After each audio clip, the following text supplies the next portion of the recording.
Hi, this is Alex Mitchell from the Go Tech Yourself channel, and today we're talking about the future of product management. It's a pretty extreme title there, but a lot of things are going to change in the future of product, while some things are going to kind of stay the same. So this is a little bit about me. I'm the Chief Product Officer of a company called ICX Media. You can find me on Twitter. You can find me on Medium, where I write a lot about product topics like this. I have a newsletter, and then I also have a few books on product management on Amazon. So please check those out, and please do subscribe to this YouTube channel. Really appreciate it, trying to get it off the ground. Please give a like on the videos, share it with friends, family, people you're quarantining with. Really appreciate you sharing the channel and this video. Thank you. So we'll jump right in. And the future of product is changing, pretty dramatically. And so this post and this video originally came from the place of, kind of the coronavirus forcing a lot of different changes on our world, and that obviously impacting technology, that impacting, the world of product managers. But you know what? There are many other kind of macro trends that are really affecting the way that the product manager of the future is going to look. And one of the things I think you can do to kind of trust me here or build some trust with me here is look back at Ben Horowitz's post, Good PM, Bad PM, from a little bit, more than 20 years ago. And you'll see, some of the terms he uses there are really dated and, you don't hear mention in tech anymore. But other parts of it, other paragraphs, could have been written by someone yesterday and are still incredibly relevant. So, I'm trying to look, out into the future here, 5, 10 years, and predict some of the things that are going to change in product and some of the things that are going to look pretty similar to what they do today, even that far out. And so with that, let's jump into an actual, kind of breakdown of those changes and what's going to stay the same. So first here with the things that change. So one of the things that the coronavirus has definitely added, I call it kind of fuel to the fire, was the trend that was already happening for remote work. So the change here is remote work is going to get accelerated. It's going to move even faster. More people are going to work remotely. More people are going to stay working remotely after the coronavirus dies down here. And one other piece is remote work for developers was getting pretty common. A lot of companies had substantial parts of their developer workforce remote or completely remote with their developers, but remote product manager was a rarity, and that's one of the big differences that's going to change here in the future. Is that's not going to be a rarity as much. There used to be the feeling that, and I had this feeling too. How can a product manager, a person who's responsible for engaging a ton of stakeholders, doing a lot of ideation, doing a lot of planning and road mapping and goal setting, how could they be effective in a remote setting? And I think, we're all learning this still, but there are a lot of different ways that product manager can still do a great job as a remote product manager. I've actually written a blog post about this that you should go check out. And then another thing I'd recommend checking out is a book that came out a couple years ago by Jason Fried, founder of 37 Signals. You may know Basecamp, called The Remote Office Not Required. And he just kind of breaks down all of the kind of misconceptions about remote work and why they either aren't true or only partially true, or just kind of why, when you look at it and you zoom out, remote work is so much more efficient. He's a little bit biased. That's the story he's kind of pushing, but it all kind of tracks back to how remote product managers won't be rare in the future. That is going to change. Another big change is more changes. As we get into this new world and we look ahead 5, 10 years, one of the things that's been a consistent part of our development as humans, our development as technologists, is changes come faster. So change is just always accelerating. So you could have said maybe 30, 40, 50 years ago, the pace of change might have been generations. New technology would come out. It would live for almost a generation before, another new piece of technology disrupted it. Maybe as you got into the 70s, 80s, 90s, you're talking decades, potentially, when you move from, mediums of music, for example, kind of going from the record player, to tapes, to CDs, to MP3s. Even in that curve there, you talked about, going for 10 years, 15 years at a time, And then at the end, as we went to MP3s, we got to streaming pretty quickly after that. And so, the pace of change is always accelerating. And so the product manager of the future needs to be ready for that environment, where change is in months instead of generations. And how do you even prepare yourself for that? We'll talk about that a little bit more as we go through here. But I wrote a book published last December called Disrupting Yourself. And a lot of it is about how you can prioritize learning, how you can identify what new skills you're going to need very quickly, how you can go out there and get those skills, and how you can just be ready as these changes just keep coming faster and faster. It's a whole mindset that you can develop. That's really the thesis of Disrupting Yourself. So check that out, and you'll be ready for these more changes that are going to come faster and faster. Another thing that changes is that companies are easier than ever to found. They're growing faster than ever before, and they're dying faster than ever before. So all of these things are kind of undeniable truths if you just look at the numbers. It all comes from the barriers to entry are much lower than they ever were. You can go and find kind of all the pieces you need to create a startup, whether that's the legal documents, whether that's the independent contractors you need, whether that's the people you need to write the code, whether that's all the plugins that you can just kind of piece together to build your first product. It really, really makes it fast and quote unquote easy. Still not easy, but easier to found that company. And then once your company's founded, obviously we're in a little bit of a break here with coronavirus, but scaling that company is faster than ever before. Concepts like blitz scaling, where we're going to kind of grow ahead of perfect product market fit. We're going to try and capture kind of market share. We're going to create more network effects than our competitors. That's a major trend that's happening. And what that forces is winners and losers happen fast. And it puts pressure on the product manager to make quicker decisions with less information that really are just riskier, riskier, faster, less informed, you name it. That is a big thing that's changing as we go into the future here of product management. You're going to have to make decisions on less and less information because you're competing on speed in many ways with a lot of other companies out there. Another undeniable change for the future of product management is internationalization. I really like this quote from Microverse.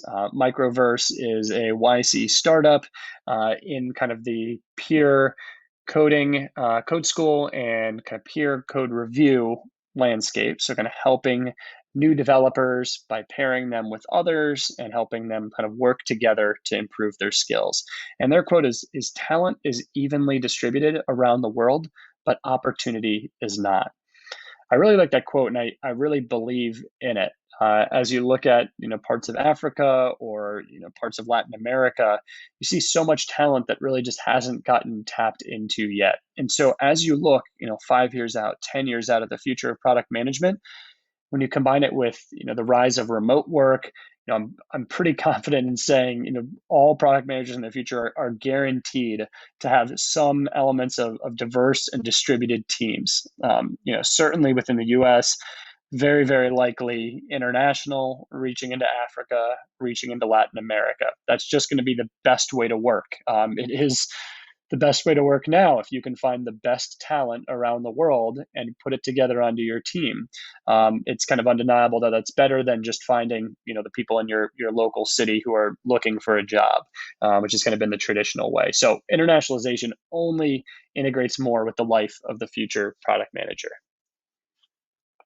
So those are a few of the big changes that happen in the future of product management. So what stays the same? What are those things that 5, 10, 15 years are going to look pretty similar to how they look today?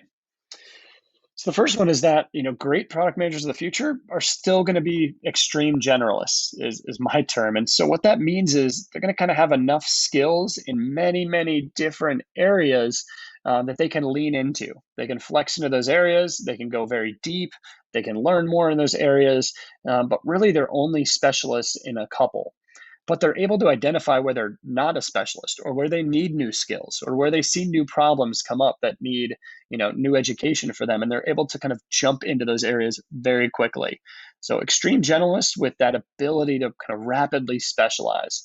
So, just a few things that the product manager of the future will still have to worry about. Of course, technical trade-offs, quality of design, working with designers, customer feedback and needs, go to market, growth, much, much more. Those things are going to stay the same. So, if you want to be a great product manager of the future, be great today at being this extreme generalist. Another thing that stays the same in the future of product management is prioritization. That's going to get no less important. In fact, it's probably going to get much more important, right? It's already important today, but with all of these new opportunities, with moving quicker, you're going to have to say no, at least 10 times as much as you say yes. Maybe it's 100 times in the future.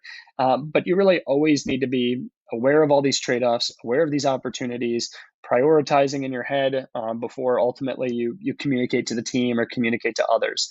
That's not going to change in the future of product management. You are still going to have to be this prioritization machine. Another thing that's not going to change is you're still going to have to be passionate about your product in order to be successful in the future. I call this, evangelist of your product. People can feel it. Your team can feel it. Your company can feel it. Your customers or prospect customers can feel it. When you're passionate about the problem you're solving. It's important though. You want to make sure this passion doesn't cloud your judgment. Doesn't push you, into ignoring objective data or ignoring a ton of feedback from your customers or from your employees or your support team, but be passionate about your product. That's something that will still certainly be important. We'll still say the same in the future as we look 15 years, as we look in 15 years back on this list. I'm pretty confident passion for the product and as a product manager will still be very, very important. Another thing that'll still be important is an adaptive focus. And so, what I mean here is the ability for a product manager to shift between the past, the present, and the future. So, what was important about the past? What can we learn from it? Historical data, data trends. What have kind of gotten us here? Where did we fail? Where did we succeed? The present, how are we performing today? What are we hearing today? What do people like? What don't they like? What are the pressing issues? What are we trying to build? And in the future, kind of looking into the horizon, what are those opportunities for us? What are the opportunities even to stop doing things in the future potentially? So this kind of adaptive focus in these three areas, being able to shift fluidly between them is still going to be immensely important for future product managers. This is not going away. Although you may have to move quicker between these decisions in these areas, 5, 10, 15 years from now, we're still going to be thinking with this adaptive focus. A final one that's not going to change is the constant learning. So I mentioned this briefly before with disrupting yourself, but if a gap comes up in your skill set, and a gap will come up, now it'll come up more frequently in the future as things kind of evolve even quicker. It's your responsibility as a product manager to fill that gap. You won't know everything. You're still going to be that extreme generalist. So you need to identify those gaps faster.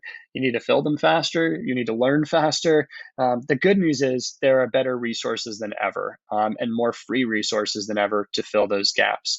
So it's not all scary. It's just something you need to be aware of as you move into the future is we are all constant learners, and it's going to just only get more important to be that constant learner in the future. So with all this in mind, what are some of those ways that you can adapt to this future of product management? So I'm hitting this one home a lot, but learning is probably the number one, number two, and number three thing you can do to be ready for the future. So I'm, kind of promoting this Disrupting Yourself book that I wrote, but honestly, it's going to give you a ton of ideas for ways you can adapt in what I call the new economy here. So I wrote this book before the coronavirus, and it's kind of crazy that it was a little bit predictive, it seems, of this new economy that we're all in. I didn't expect it to maybe come quite so quick, but it certainly has, and it certainly will change a lot of the ways that things work. So lean in here, kind of challenge yourself to learn faster, to learn something new, to push your boundaries, and you will be successful in the future. Another way to adapt is really just to keep reading and listening to others. Everyone who is pretty successful in this world has done a great amount of reading and listening. They're listening to not only customers, they're listening to competitors, they're listening to very smart people in their field or outside of their field. So I pulled together a list of books for product managers and some audiobooks as well that can kind of help you navigate the different parts of product management, get on top of your game, regardless of this pace of change. So, for example, measure what matters, kind of focusing on setting goals the right way. In the future, 5, 10, 15 years from now, yes, maybe those goals are going to have to be shorter term. Maybe things are going to happen faster, but setting goals won't go away. Or evergreen, where Noah Fleming talks about the importance of retaining customers instead of just winning new customers. That's still going to be important 5, 10, 15 years from now. So these books are evergreen as well. Although they were written in the past couple of years, when these are 10, 15, 20 years old, they're still going to have great messages for you as a product manager of the future to listen to. If podcasts are more your thing, I've also pulled together a list of great podcasts to help challenge your brain. You can find these in the notes of this video, and I'd highly encourage, find your favorites from this list, subscribe to a few. You'll really enjoy these, and they'll keep you adapting for the future.